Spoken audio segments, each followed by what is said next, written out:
Bienvenue, mesdames et messieurs, dans ces nouveaux numéros du journal sur la RTDN. Et un très grand plaisir est pour moi de vous avoir nombré en train de le suivre. Mais avant de commencer, place au grand titre.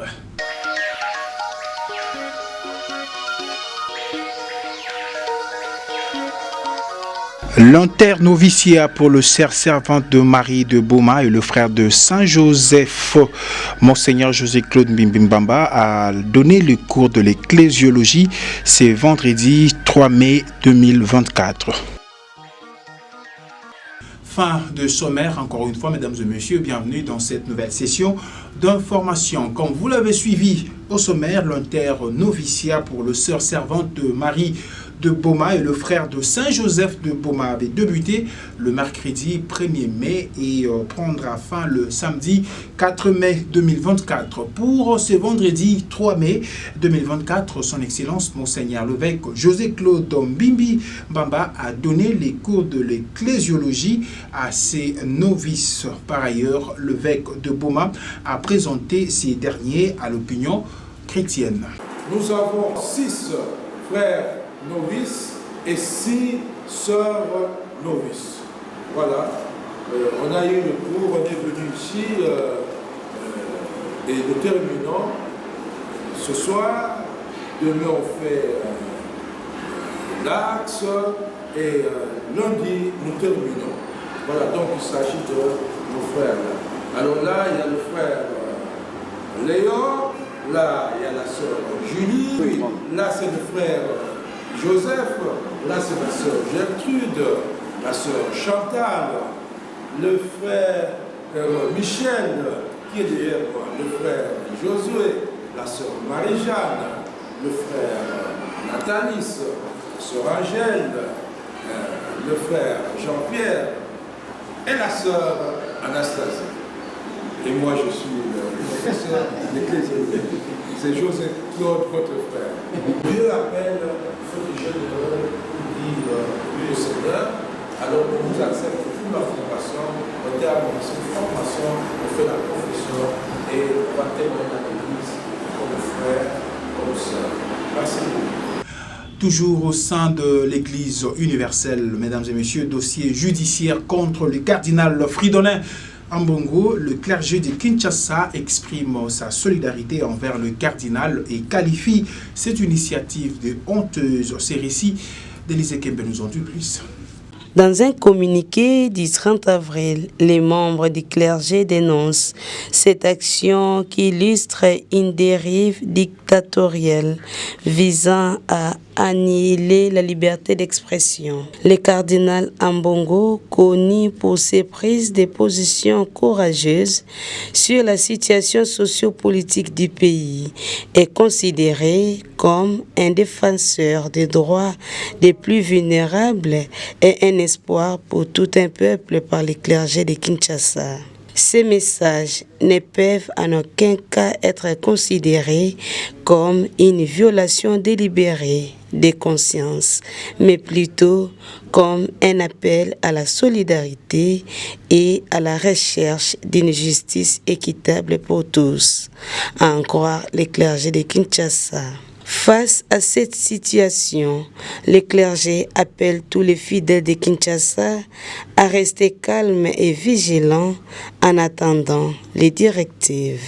Il met en garde ceux qui tentent d'instrumentaliser la justice et appelle que toucher au cardinal, c'est toucher au clergé tout entier. Dans une correspondance du 27 avril 2024, le procureur général près la Cour de cassation avait ordonné au procureur général près la Cour d'appel de Matete d'ouvrir un dossier judiciaire contre le cardinal Fridolin Ambongo Besungu pour des accusations de propos séditieux et pour ne pas avoir répondu à l'invitation du procureur.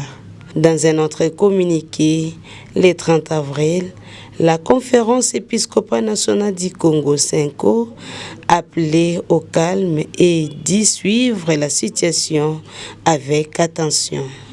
Parlons politique dans cette édition du journal, mesdames et messieurs, après l'élection de sénateurs et gouverneurs qui a eu lieu le lundi 29 avril dernier sur toute l'étendue de la République démocratique du Congo, au Congo central et précisément dans la ville de Boma. Maître Roger Mavungu, avocat de son État et analyste politique, salue ces élections et donne son point de vue pour que la province aille de l'avant. Il est au micro de nos reporters. Il y a eu depuis le lundi 29 élection des gouverneurs à travers le pays, des sénateurs.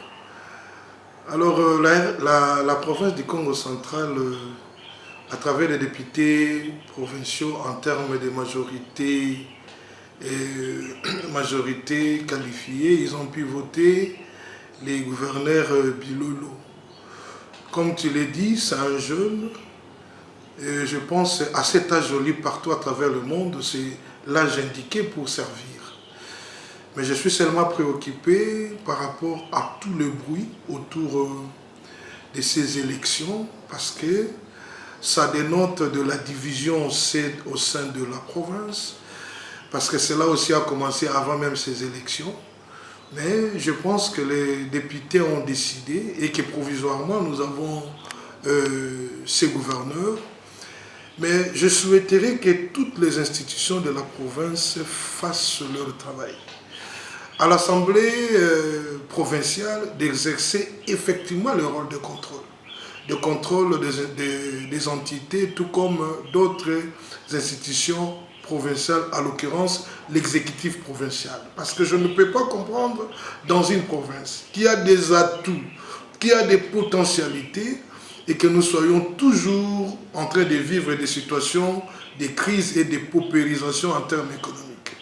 Alors j'aimerais que l'Assemblée provinciale, qui a pratiquement en termes de suffrage fait passer les gouverneurs provisoirement, bien entendu, Bilolo, puisse également exercer les contrôles pour que cette institution qui est l'Assemblée provinciale, la représentation de tout le peuple du Congo, puisse également se retrouver, ce peuple puisse se retrouver à partir de l'action parlementaire au niveau provincial. Parce que depuis un certain temps, la province ne donne pas les notes de noblesse en termes de développement économique. Ça, c'est triste parce que tout tourne autour des conflits inutiles, tout tourne autour des détournements au niveau de quelques acteurs de la province. Bon, je pense que j'exhorte cette fois-là à l'honorable président et aux honorables députés d'exercer leurs fonctions en termes de contrôle, en termes de production législative au niveau provincial pour que nous puissions avancer. Je termine par dire, si vous regardez beaucoup d'autres provinces qui sont en train d'avancer en termes de développement, mais le Congo central qui a les atouts, apparemment continue à traîner les pieds. Mais c'est faute d'acteurs importants, d'acteurs efficaces. Je pense cette fois-là, pendant cette législative, nous ferons en sorte que les choses marchent au niveau de notre province, le Congo central. Mais nous comptons sur les acteurs consciencieux, des acteurs capables d'aider à ce que l'interaction fasse en sorte que toutes les institutions surveillent l'autre en termes de développement. En vue de lier la théorie à la pratique, les étudiants du deuxième cycle en télécommunication de l'Institut supérieur de techniques appliquées Istalukula à Boma ont visité ce vendredi 3 mai 2024 les différents locaux de la radio-télévision diocésaine Bozani, RTDN. Reportage.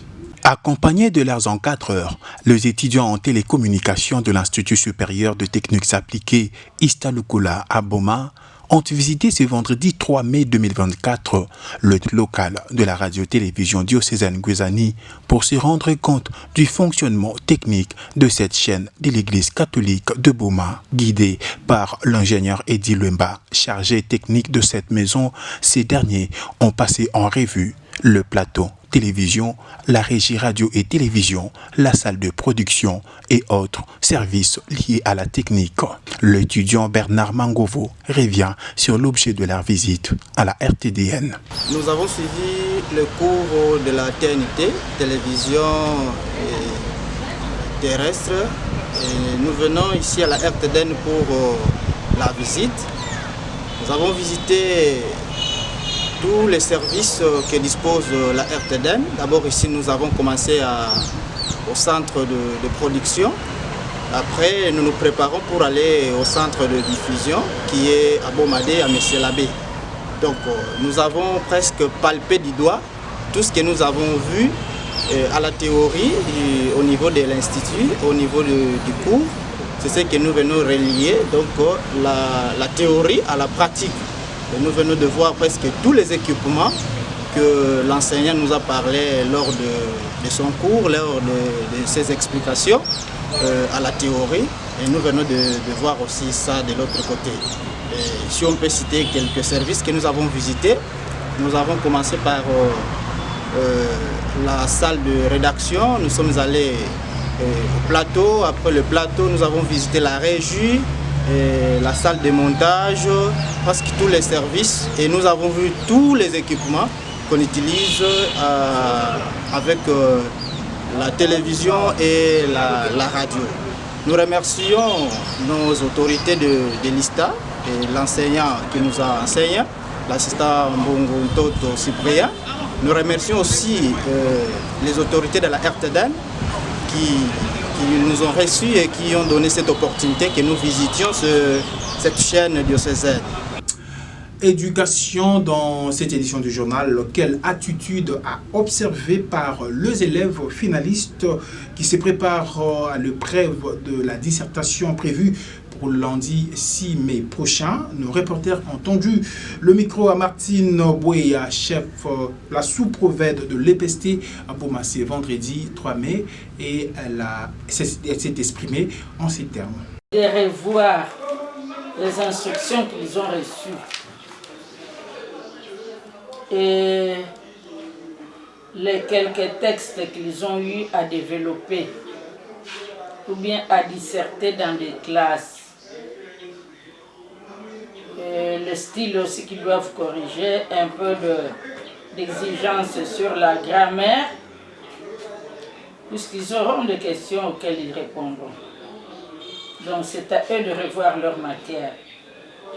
Et puis, de respecter l'instruction, qu'ils cherchent à s'acquitter de leurs dettes avant les examens. Au centre d'examen, on ne paye pas le frais d'examen. On les paye bien avant. Aux parents, je vous remercie d'avoir encadré les enfants jusqu'à ce moment. Mais continuez à les encadrer. Qu'ils ne fassent pas de nuit blanche pour étudier, pour revoir la matière. Mais qu'ils revoient ce qu'ils peuvent retenir. Et surtout être capables de s'exprimer. Voyez dans quelle mesure, vous savez comment nous vivons maintenant. C'est petit à petit. On ne paye pas le frais en un clin d'œil, mais c'est petit à petit qu'on se libère de cette dette de frais de la dissertation ou bien des examens préliminaires. Donc, que le Seigneur vous bénisse et vous permette de trouver le moyen pour que vos enfants passent des examens. Le maquis ne rime à rien. Le maquis, c'est pour appauvrir le parent. Le maquis, c'est pour ne pas payer le frais scolaire. Imaginez-vous que quelqu'un, puisqu'ils doivent maintenant quitter la maison, aller soi-disant se réfugier ailleurs, mais aller là-bas, s'il y en a, vous verrez peut-être de la musique, de tout ce que vous voulez. Et vous dites alors que ces enfants étudient, autant qu'ils soient chez leurs parents, où ils peuvent facilement étudier. Puisque plusieurs parents ont quand même des maisons électrifiées. Pourquoi ne se donneraient-ils pas à encadrer les enfants pendant qu'ils étudient la nuit? Non. qu'il cesse, d'ailleurs le ministère des Fonds, cette pratique de maquis. Le maquis est vraiment prohibé. Au Congo central, mesdames et messieurs, la directrice générale adjointe Bassiala Landou Djena a évalué l'avancement de projets financés par le Fonds pour le projet Industrie FPI en cycle de plus en plus détaillé, c'est à travers ces récits. Quelques mois après sa nomination en tant que directrice générale adjointe du Fonds de promotion de l'industrie FPI en abrégé par le président de la République, Bassiala Landou Djena a entrepris fin avril une série de visites sur le terrain pour inspecter le projet financé par le FPI. Bassiala Landou Djena a commencé son action par une inspection minutieuse de projets situés dans la province du Congo central, avant de prévoir de visiter dans d'autres provinces du pays. Accompagnée par une délégation des cadres et agents du FPI, la DGA s'est rendue dans plusieurs agglomérations de cette province, notamment Kimpese, Kisantu, Mbanzangungu, Matadi, Boma et Mwanda. L'objectif principal de cette mission de travail a été d'analyser la progression de projets tenus par le FPI, mais également d'engager des discussions avec le promoteur pour cerner les difficultés auxquelles ils font face dans la mise en œuvre de leurs initiatives. Au cours de ces visites, Bassiala Landou Djena a insisté sur l'importance du respect des échéances de remboursement de fonds de crédit octroyés par l'FPI, soulignant que cela permettrait de multiplier et de pérenniser les activités industrielles dans le pays. Parmi les projets qui ont visité figure Mbouela Loge des Caltons SRL qui avait reçu un financement pour l'implantation d'une unité de production d'huile de palme et de savon ainsi que la construction de nouvelles chambres avec une salle de conférence ultramoderne à Kisantu. Les établissements Lutumba spécialisés dans la production de savon et wax budget qui a été financé pour l'acquisition des équipements pour la modernisation d'une unité de production de frites surgelées à Mbanzangungu. En outre, la directrice générale adjointe du FPI a également visité les établissements Zilco et ont bénéficié d'un financement du FPI pour l'installation d'une unité de fabrication de pavés à Kimpese. Par ailleurs, la visite de la directrice générale adjointe du FPI à Matadi a été marquée par des échanges constructifs avec les agents et cadres de la direction provinciale qui ont partagé leurs préoccupations et suggestions pour renforcer l'efficacité du FPI de thématiques telles que le défi lié à l'avancement et en grade, la prise en charge médicale, le fardeau administratif à Kinshasa et le manque de personnel ont été discutés en profondeur. Et voilà, c'est par cette note que nous mettons un terme à cette édition du journal. Mais avant de nous séparer, place au rappel d'un seul titre retenu au sommaire.